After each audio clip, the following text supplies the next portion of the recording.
There are moments in a person's life that arrive without warning, moments that split everything neatly in two, the life before and the wreckage after. For Ethan Walker, that moment came on an ordinary Tuesday morning. Inside a conference room on the 14th floor of a glass tower in downtown Chicago, when a roomful of people he had worked beside for 15 years looked at him as though they had never known him at all. He was 41 years old. He had a daughter at home who still believed her father was invincible, and he was about to walk out of that building carrying a lie that was not his, a lie so heavy it would bend the next 10 years of his life until they nearly broke. What nobody in that room understood, what nobody would bother to ask, was that Ethan Walker had not stolen a single dollar, not 1 cent. But he had made a choice, a quiet, devastating, and inexplicable choice. And that choice would cost him everything he had spent his entire adult life building. This is the story of what he gave up, and why, and what it took for the truth to finally find its way back to the surface.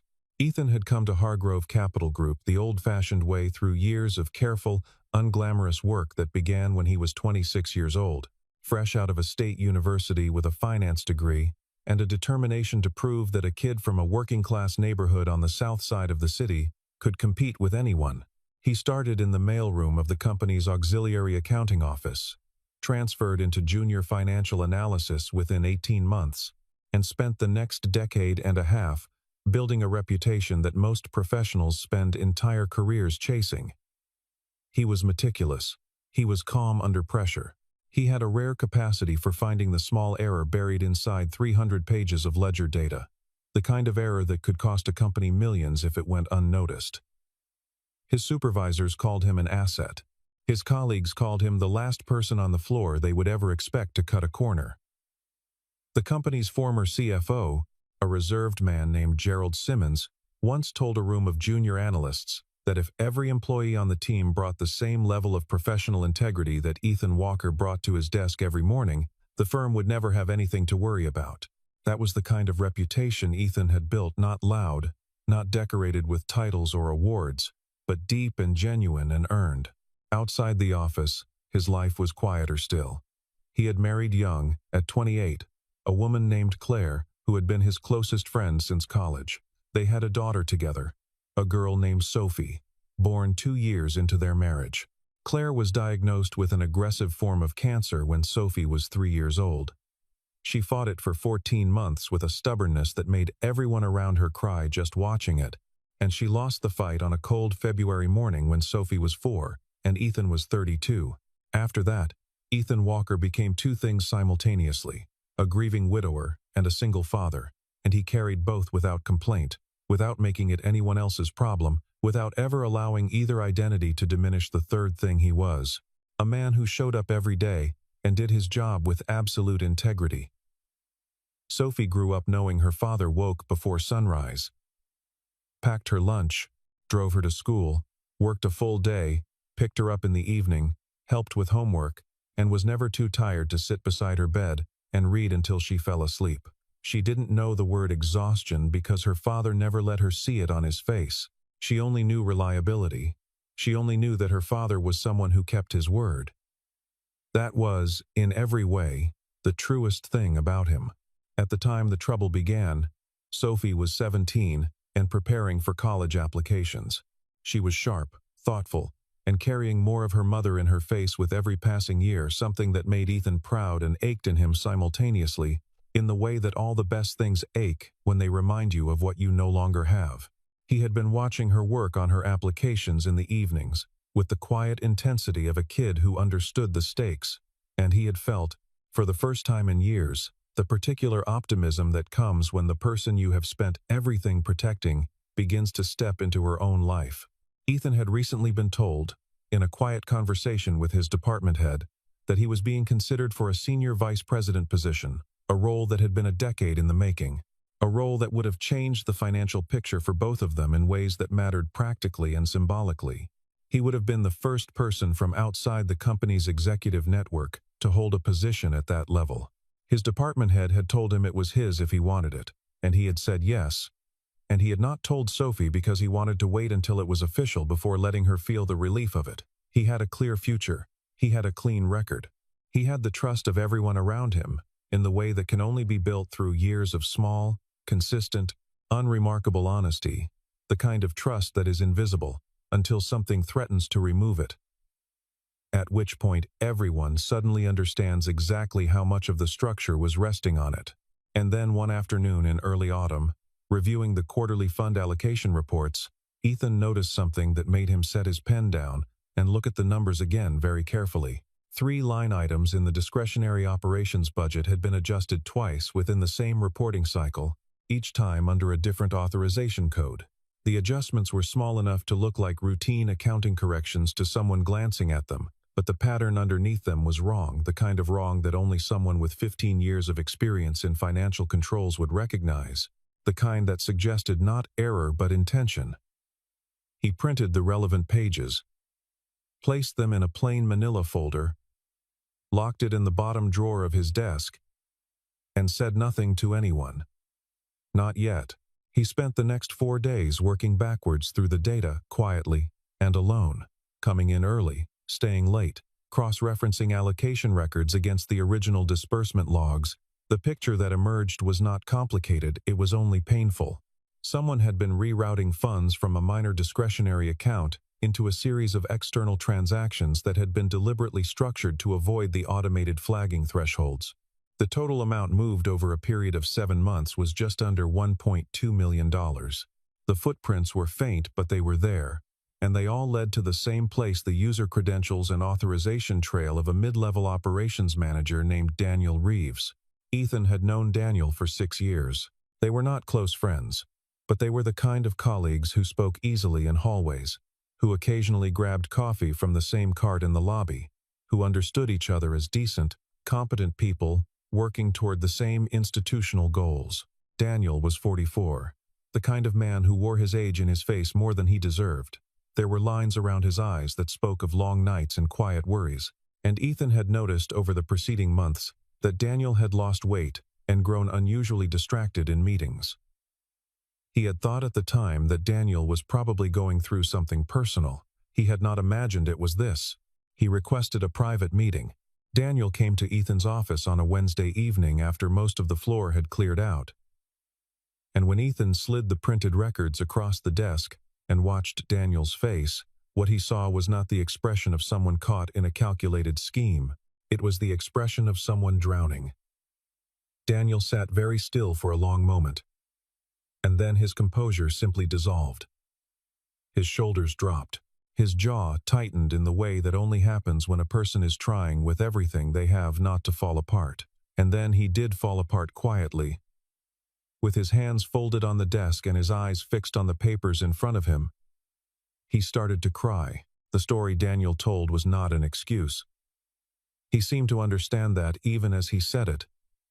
His wife, Margaret, had been diagnosed with a rare autoimmune condition 18 months earlier. The medical bills had overwhelmed their savings within 6 months. Their older son had been in a car accident the previous spring and required 2 surgeries. Their younger son had a congenital heart defect that had been manageable until recently, when his cardiologist had recommended a procedure that their insurance declined to cover. Daniel had taken out loans. He had borrowed from his mother's retirement savings. He had sold the car his own father had left him.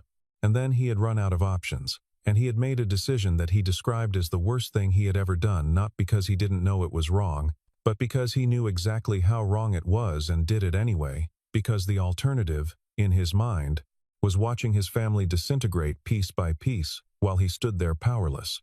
He looked at Ethan across the desk with red eyes, and said simply that he had never intended for it to go this far, that he had told himself it was temporary, that he would find a way to replace the money before anyone noticed. He hadn't, and now here they were.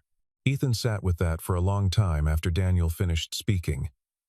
He was a man of principle in the precise sense of the word, not performatively, not selectively, but genuinely. He believed in accountability. He believed in the sanctity of institutional trust. He believed that rules existed because people could not always be counted on to regulate themselves, and that without rules, the whole architecture of commerce and professional life collapsed. He knew Daniel was wrong. He knew that knowing someone was in pain did not make theft acceptable, and at the same time, he was sitting across from a father, a man who loved his wife and his sons with everything he had, and who had broken under a weight that would have broken most people, and Ethan Walker, who had sat beside his own wife's hospital bed, and understood what it meant to be powerless against the destruction of everything you loved, could not find it in himself to feel nothing. Daniel asked him, in a voice barely above a whisper, not to report what he had found. Ethan told him he needed time to think. He did not have as much time as he hoped. 3 days after his meeting with Daniel, the company's internal compliance department flagged one of the transactions as part of a routine quarterly audit, a different transaction, a smaller one, but enough to trigger a formal investigation. The announcement came through department heads on a Thursday morning. An internal inquiry had been opened into potential irregularities in the operations fund. All related records were to be preserved. A third-party forensic accounting firm had been retained. The investigation was expected to take 4 to 6 weeks. Ethan watched Daniel from across the open floor that morning, and what he saw alarmed him in a way that the financial records never had. Daniel sat at his desk and did not move for over an hour. He did not answer his phone. He did not open his email.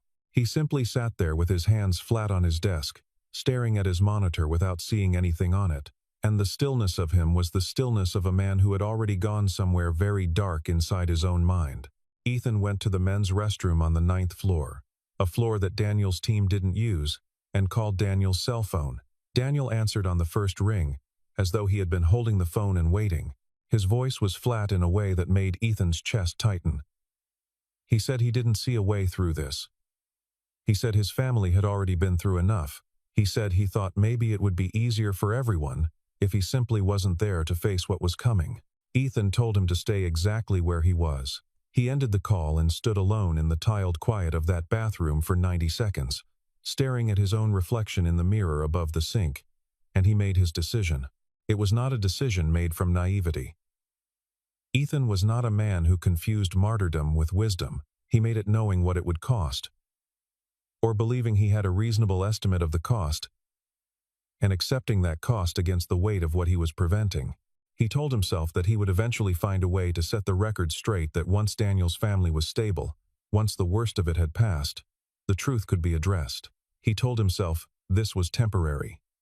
He told himself, as people who are about to sacrifice themselves always do, that it would probably be fine.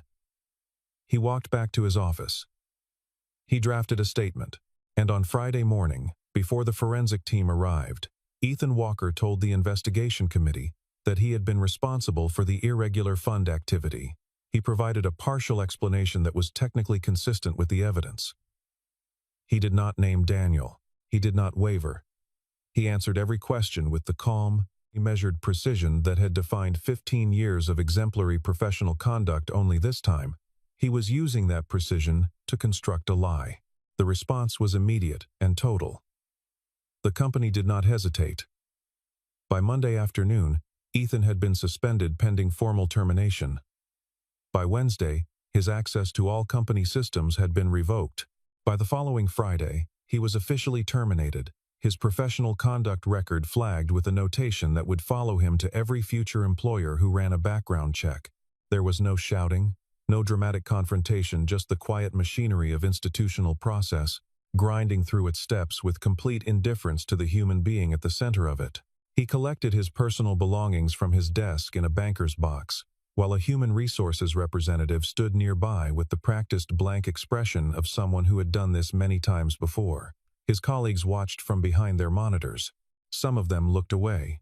One of them, a young analyst he had mentored for 2 years, got up from her desk and went to the kitchen and did not come back until he was gone. He walked to the elevator alone, pressed the lobby button, and rode it down 14 floors in silence. The months that followed the termination were the quietest catastrophe Ethan had ever experienced. Not explosive, not dramatic, but slow and relentless. Like water wearing through stone, the news traveled through the financial industry the way bad news always does, quickly, thoroughly, and without concern for accuracy or nuance. His name appeared in connection with the investigation on 2 industry news websites within the first 2 weeks. By the end of the month, his phone had gone essentially silent. Former colleagues who had once emailed regularly to share industry analysis or invite him to networking events stopped reaching out. Former supervisors who might have offered referrals declined to return his calls. A recruiter he had worked with for years told him honestly, on a call he appreciated more than she would ever know, that his name had become radioactive in the sector and that she genuinely didn't know what to tell him. He applied anyway.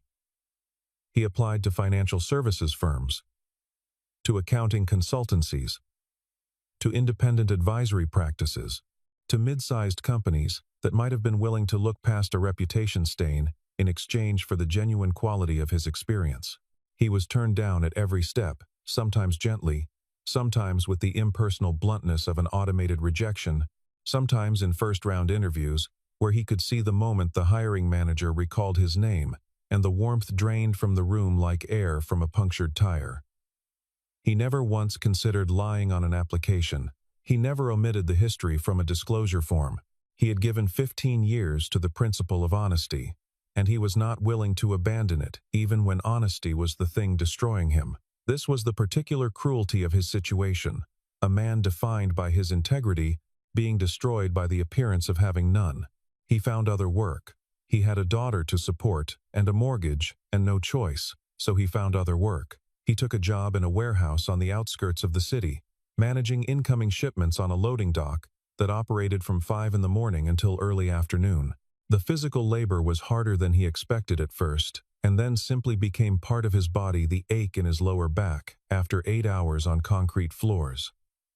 The calluses on his palms from handling freight, the particular tiredness of outdoor work in winter, when the wind came off the lake and cut through everything.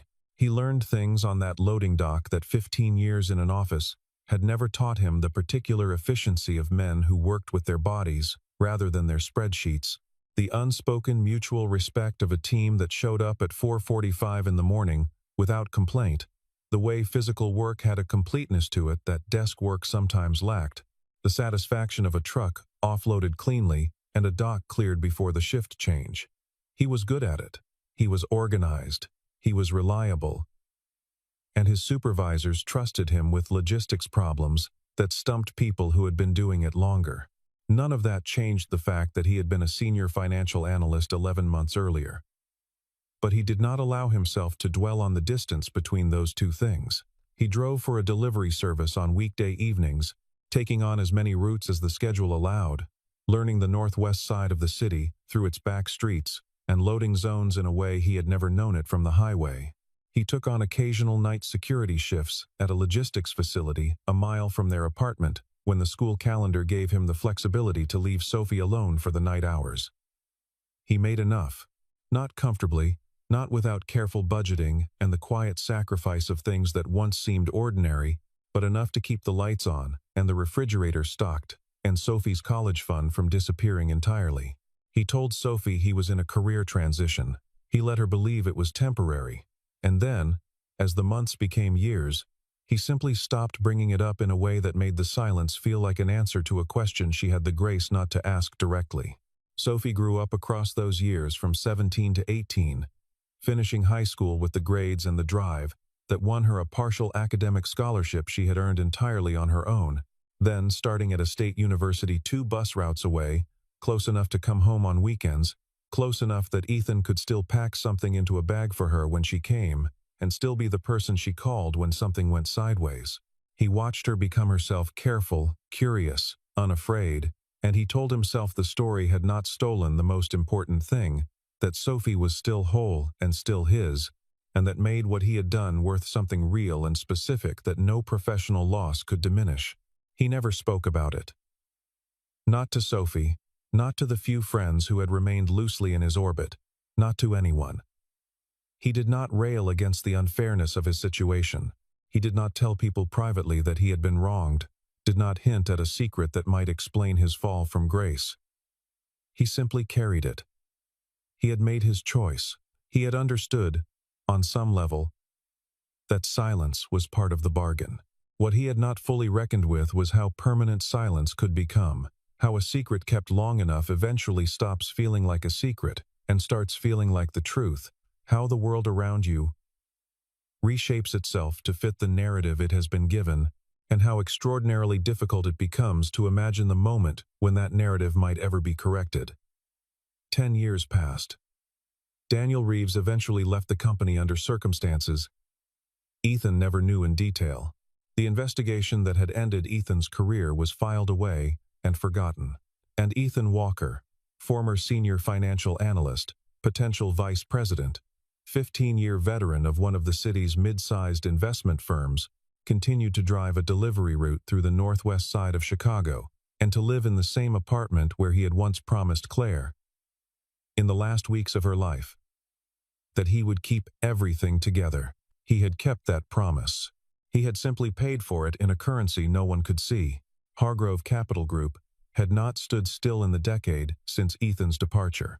The company had changed hands twice, first through a private equity acquisition that restructured its core operations, then through a partial merger that brought new capital and new leadership into the executive suite.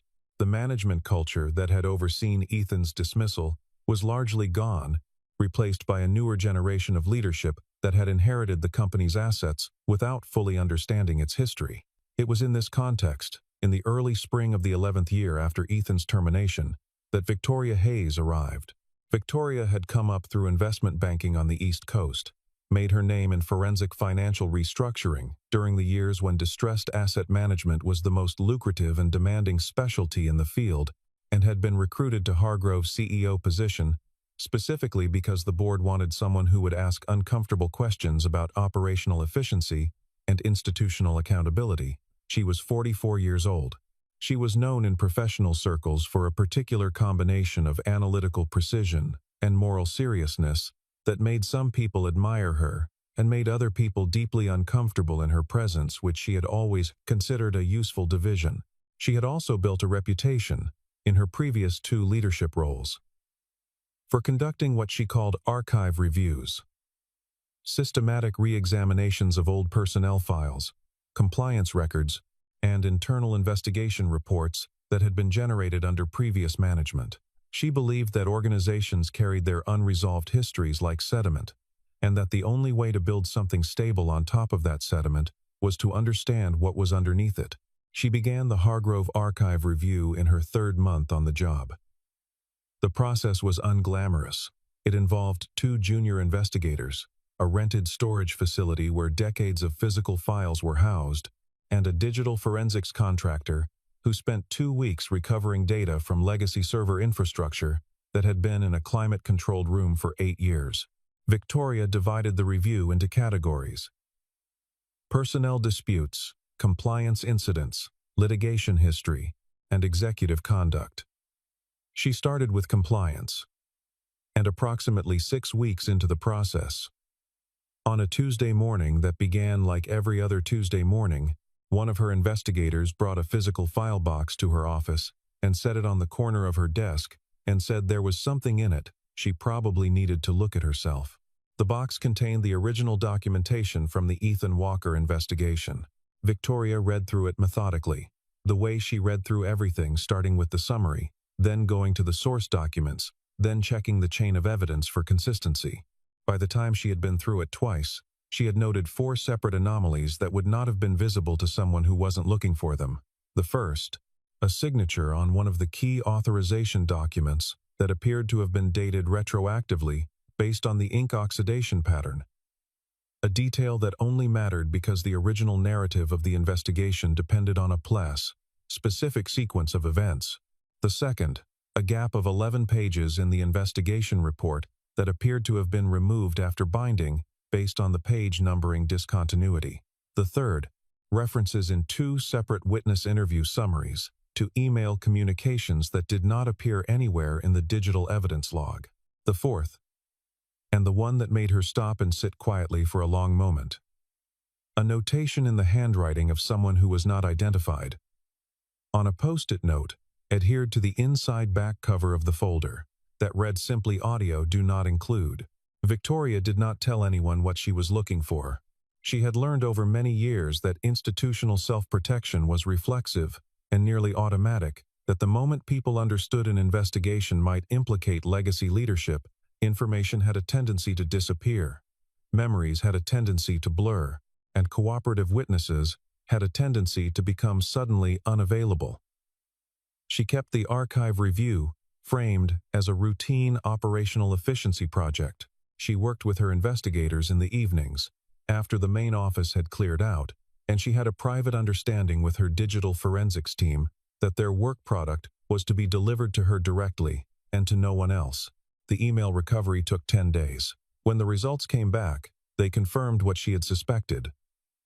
A thread of internal communications, distributed among 3 senior figures in the company's former leadership structure, that had been systematically deleted from the company's standard email archiving system but had survived in a backup partition that was never properly purged. The thread was detailed, it was damning, it documented, with the particular casual frankness of people who believed they were communicating in private, a decision made by the company's former chief financial officer and 2 members of the executive management committee to accept Ethan Walker's confession without further inquiry, not because they believed it, but because a deeper investigation would have revealed their own awareness of financial irregularities that they had failed to report to the board. They had known the investigation was incomplete. They had known Ethan's account contained inconsistencies. They had chosen institutional self-preservation over truth, but it was the audio file that changed everything. It was recovered from an archived IT backup as a single unlabeled audio recording. Timestamped to the week of Ethan's confession, Victoria listened to it alone in her office on a Thursday evening, with the door closed and the city lights bleeding through the windows behind her. The recording was imperfect ambient noise consistent with a large room, a microphone placed at some distance from the speakers, occasional compression artifacts from an aging recording format, but it was intelligible enough. It was a conversation between 2 people. She had to listen to the first 30 seconds twice before she was certain of what she was hearing. The first voice she identified from existing recordings in the company's archive as belonging to the former CFO. The second was a man she had never heard before. But what the second man said, the things he chose, in this private moment, with a person who held institutional power over him, to say out loud was clear and unmistakable and, for Victoria, who had spent her career in the forensic analysis of human decisions made under pressure, nearly impossible to fully absorb in a single listening. He said he knew exactly what the records showed. He said he had reviewed the evidence, and he understood the situation completely. He said that he had made a decision that he intended to stand by regardless of what the investigation concluded. He said that there was a family involved, children, medical situations, a set of circumstances that could not survive the weight of a public exposure, and that he was not able to be the person who applied that final weight. He said that if one person was going to bear the consequences of this, it should be him, because he could survive it. And he was not willing to watch someone else discover whether they could. The former CFO asked him directly, and without warmth, whether he understood that what he was proposing would follow him for the rest of his professional life, that no assurance could be given that the company would be legally obligated to record the termination in terms consistent with his confession. The second voice paused for a moment. Then it said, "Yes." One word. Very quietly. With the particular tone of someone who has already done the accounting and accepted the result. The recording ended. Victoria sat in the silence that followed it and did not move for a very long time. Outside her windows, the city continued its ordinary evening. She looked at Ethan Walker's personnel photograph for the second time, and then she reached for her phone. The meeting Victoria called was framed to everyone who received an invitation as a strategic leadership review, a standard agenda item for a CEO in her first 6 months. Nothing unusual, nothing to prompt preparation beyond the ordinary. The invitation went to the company's current board members, its senior executive team, its compliance and legal leadership, and a carefully selected group of long-tenured employees who had been with the company during the period in question. The conference room on the 14th floor was full.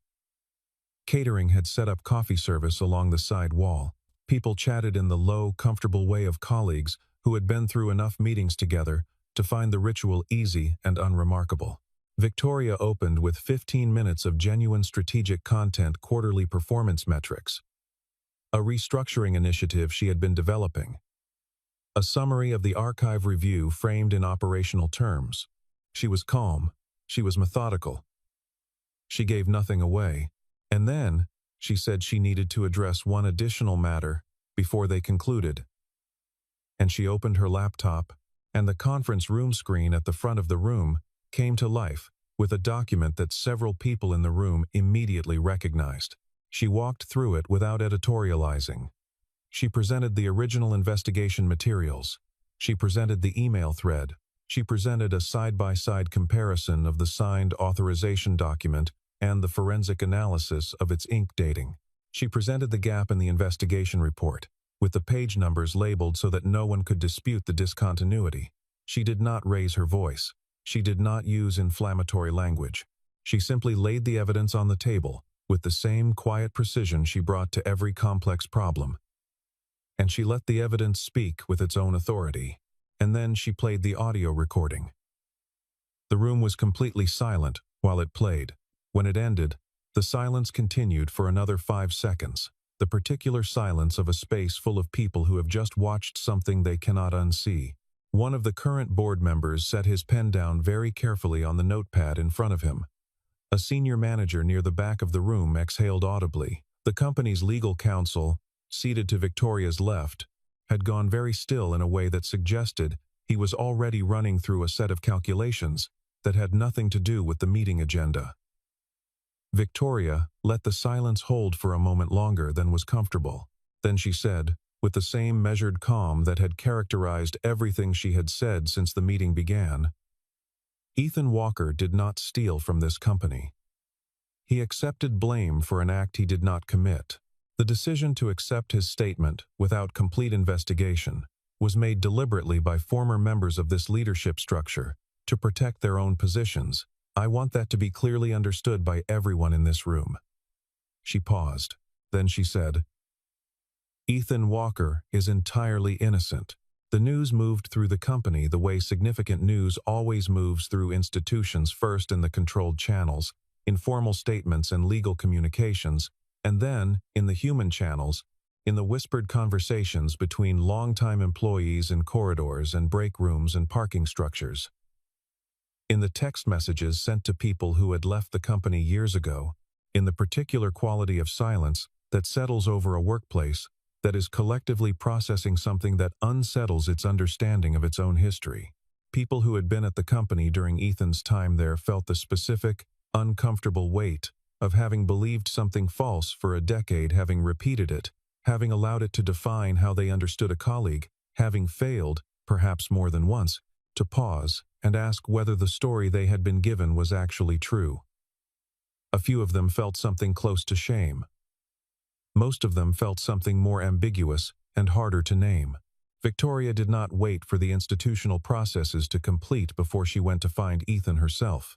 She had his last known address from a contractor relationship database. He had done occasional freelance bookkeeping work for a subsidiary of the company in the years after his dismissal, a detail that no one had apparently thought remarkable at the time, and that Victoria found nearly unbearable to contemplate. She drove to a neighborhood on the northwest side of the city on a Saturday morning. She found the correct building, a low-rise residential complex with a small parking lot and a row of bare-branched trees along the sidewalk. She rang the buzzer for the fourth-floor apartment. She waited. A man's voice came through the intercom, cautious and unfamiliar with unexpected visitors. Asking who was there, she told him her name. There was a silence. Then the door buzzed open. Ethan Walker was not what she had imagined from his personnel file photograph, or rather, he was, but 10 years of additional weight had been added to the face, not the weight of age exactly, but the weight of sustained difficulty, the kind of settled tiredness that comes from years of carrying something without anyone to help. He was wearing work clothes, practical, worn, and he had clearly been interrupted from something physical. He looked at her with an expression that was difficult to read, guarded but not hostile, suspicious but controlled. He was, even in this moment, the kind of person who kept his composure. She had expected that. Somehow, she asked if she could come in. They sat at his kitchen table. She told him everything methodically, the way she had laid it out in the conference room, but without the formality of a presentation, just one person telling another person the truth. She told him about the archive review, the email thread, the document anomalies, the audio recording. She told him what the audio recording contained. She watched his face as she described it, the version of himself on that recording, telling a man in power that if one person had to bear the cost, it should be him. His expression did not change dramatically. He listened with the careful stillness of a man who had been managing his responses to difficult information for a very long time. When she finished, he sat for a moment without speaking. His hands were flat on the table. He looked at them. Then he looked at her. And then, quietly and without apology, he cried not the demonstrative crying of someone releasing a performance, but the private, reluctant crying of someone who has been holding something for so long that the moment of release arrives almost involuntarily, against the will. He pressed the back of his hand against his mouth. He turned his head slightly to the side. He took a breath. Victoria did not look away, and she did not speak, because she understood instinctively that what was happening in this kitchen was not a moment that required her words. After a long moment, he said, "I wasn't sure anyone would ever know." She said, "We know now." The institutional consequences moved through their proper channels over the following weeks. The former CFO, who had retired 4 years earlier and was living comfortably in a suburban community south of the city, was contacted by the company's legal team and subsequently by the State Financial Regulatory Authority. The 2 former executive committee members who had participated in the decision to suppress the investigation were similarly identified and referred for formal review. The statutes of limitations on certain financial crimes had expired, which limited the direct legal exposure for some of the actors involved, but the reputational and professional consequences were significant.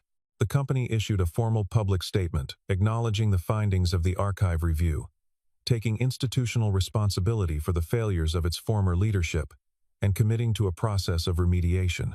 Daniel Reeves was located through a professional network contact and agreed, without legal compulsion, to make a public statement. He was not in good health. The years since leaving the company had not been easy ones, but he came. He came to a formal assembly of Hargrove's current employees and leadership, stood at a podium with his hands gripping the sides of it, and said in a voice that did not entirely hold together that he had spent 10 years living with what he had allowed to happen to Ethan Walker, and that he was sorry, not in the way people sometimes say they are sorry when they mean something complicated and conditional, but in the plain, unqualified way that means a person has understood the full weight of what they did. He looked directly at Ethan when he said it. Ethan, seated in the front row of that assembly, nodded once. It was not forgiveness performed for an audience. It was something quieter and more private, an acknowledgement. Between 2 people who had carried the same event from opposite sides for a decade, that the carrying was finally finished. Victoria stood before the full company assembly and spoke without notes. She said that the most important discovery she had made in her first months as the company's leader was not financial or operational. She said it was the discovery of what this organization had done to a man who had given it 15 years of extraordinary service and then, in his most private and difficult moment, had chosen to protect a colleague's family at the cost of his own future. She said that integrity was not an abstract value, it was a specific and personal thing, a choice made under pressure when the cost of the right choice was real and immediate and steep. She said that Ethan Walker had demonstrated that kind of integrity in a way that most people never would, and that the company's failure to recognize it and protect it was a failure she intended to spend the rest of her tenure correcting. She said that she wanted every person in the room to understand something clearly. The company they were building going forward would be one that deserved the loyalty of people like Ethan Walker, and that meant being worthy of it not in its branding or its public statements, but in the granular, daily decisions about how it treated the people who gave it their best years and their genuine trust. Victoria then turned to Ethan directly. She announced, to the full assembly, that she was formally restoring his professional record, that all references to the termination and the circumstances of his departure would be expunged from every system in which they existed and replaced with an accurate accounting, the times of his 15-year tenure at the company.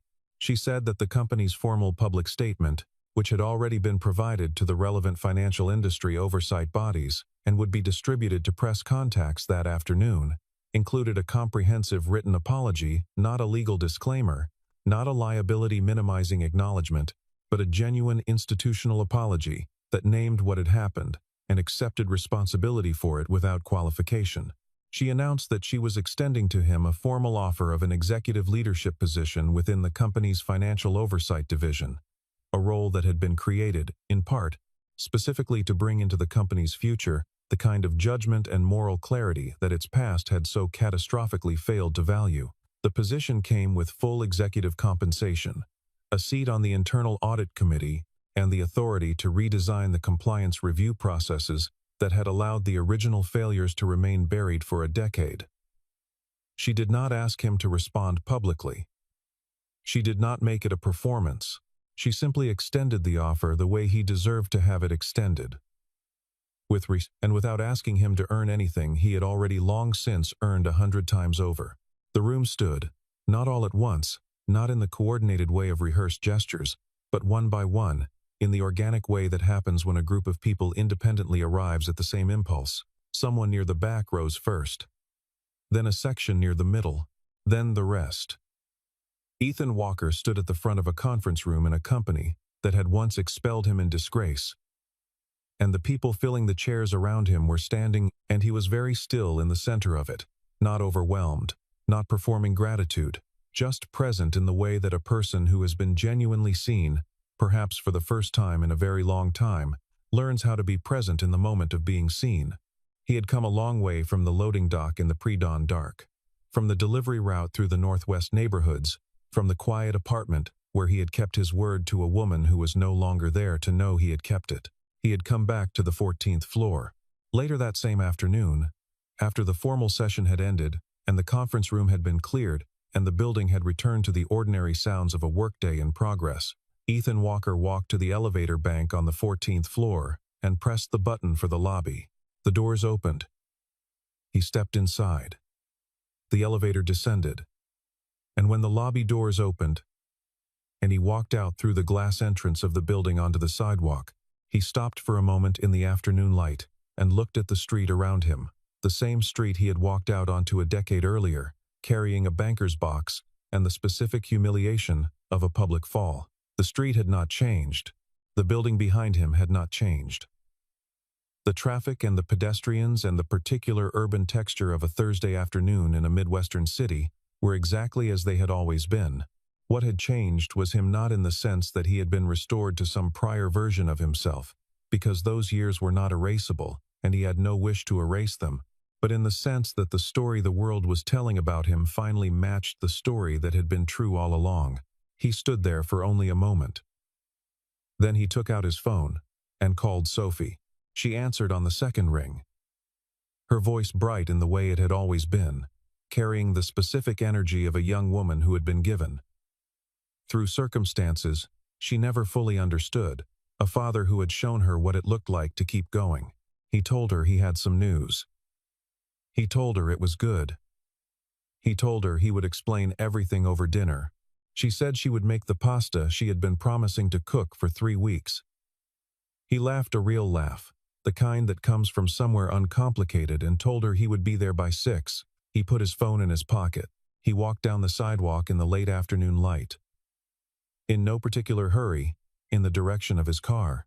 There is a specific kind of courage that never gets a monument, the quiet kind. The kind that nobody applauds in the moment because nobody knows it is happening. The kind that consists entirely of choosing to absorb a cost rather than pass it on to someone who cannot afford to pay it. It does not announce itself. It does not ask to be recognized. It does not even always believe, in its most honest private moments, that it will be vindicated. It asks only for the conditions to keep going, which is, when you think about it, the most modest request a person can make of the world. Not justice, not recognition, not restoration, only the bare capacity to continue.